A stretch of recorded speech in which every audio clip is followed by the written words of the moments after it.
ভাইয়া আমি তো এক্সাইটমেন্টে ভুলেই গেছি যে এখন তো গুগলে সার্চ দিলেই সবকিছু পাওয়া যায়, এমবিসির টিকিট কোথায় কাটবো, কিভাবে কি করবো সবকিছু।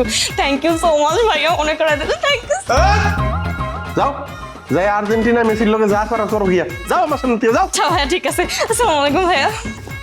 ওয়ালাইকুম সালাম। আয় হায় হায় রে, গতকাল পর্যন্ত মায়েরা তো ভালো ছিল, এক রাইতে পাগল হইলো। তাও তো পাগলের লিমিট থাকে, তো বহুত দৌড়মাদ হয়ে গেছে, মেসিরে বিয়া করবে। আল্লাহ, আরে পাগলি, কোটি কোটি মেয়েরা মেসির পিছনে ঘুরে, তুই বাংলাদেশ তো যা সিরিয়াল পাবি, মেসি না তোরে ফ্রি কিকের মতো এক লাথি মেয়েরা গোলবারে ঢুকে দিব।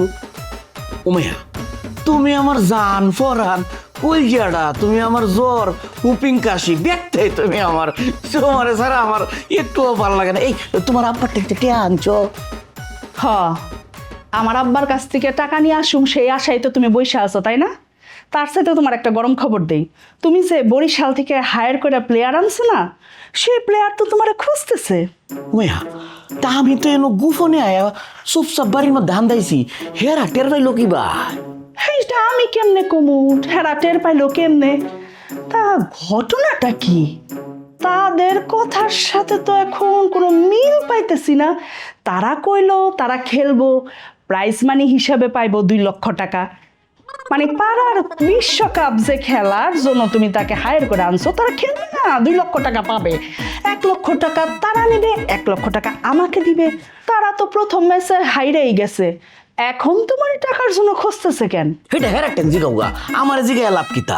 তোমার জিজ্ঞাসা করার কারণ হয়েছে আমি বলার পর তুমি এরকম ভয় পেয়ে গেলা কেন? ও বউ হইছে কিতা, আমার না ইদানিং ওই ডরাইনা রোগে ধরছে, যার এই দিয়ে হেরে ডর হরে, মানে চোখ অন্যতা বসে। তুমি বই রয়েছো না, আমার মনে হচ্ছে আমার সামনে একটা হাফ বই রয়েছে, চোখল মারবো। খারাপ করতে কইছি না, মানে যার কথাই মনে হয় আমার ভিতরে একটা ডর কাম করে। আল্লাহ গো, আমার মধ্যে এরকম ডর অসুখটা খেলে লেগে দিলা। হ্যাঁ আমি বুঝতে পারছি, তোমার গলায় তাবিজ পরানো লাগলো, বুঝছো? আচ্ছা যাই হয়েছে, তুমি কালকে দোকানটা খুলে দিবা, আমি নিজে দোকানে বসবো, বেচা কেনা শুরু করবো। নাউজুবিল্লাহ, কিতা কো? তুমি দোকানদারি হলে আমার মান সম্মান থাকবো? দোকান তুমি কতদিন ধরে বন্ধ রাখছো, আর কতদিন এরকম দোকান বন্ধ থাকবো শুনি আমি? এটা খুলে লাভ নাই, এটা খুলে লাভ নাই, কারণ আমি তো দোকানো এই ফ্রান্সের সাপোর্টার ছাড়া মালামাল বেচতাম না। আর বাংলাদেশটা বইয়াছে আর্জেন্টিনা আর ব্রাজিলের ফাজিল করে দিয়া, হ্যাঁ আইবো আমার নতুন জিনিসপত্র কিনবার, এটা তো আমি বেচতাম না। দোকান কিনলেও বেচা কেনা ওইতো না, দোকান খুলে লাভ নাই, ওইতো না। এর জন্যই তো আমি কইছি আমি দোকান খুলে বসবো, ঠিক আছে?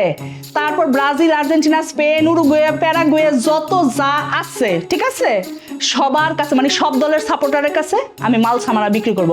আগে যেমন ব্যবসা, আমাদের দোকানের ব্যবসা রমরমা ছিল, সেরকম আবার রমরমা হয়ে যাব। তুমি তো আমার মান সম্মানের একটা শেষ দিয়ালবা, আমার যে একটা সমাজে ইজ্জত সম্মান আছে নাই হরিয়ালবা। তুমি তুমি যে বাপের বাড়ি গেছলা হেন আইসো কিয়া ড্যাং ড্যাং হইয়া? ও তো তুমি কি ভাবছিলা তোমারে আমার বাপের বাড়িতে নিয়ে যাইয়া ওখানে বসায় বসায় খাওয়ামু? না, কালকে তুমি সকালবেলা দোকান খুলবা, আমি দোকানে বসবো, এইটাই ফাইনাল।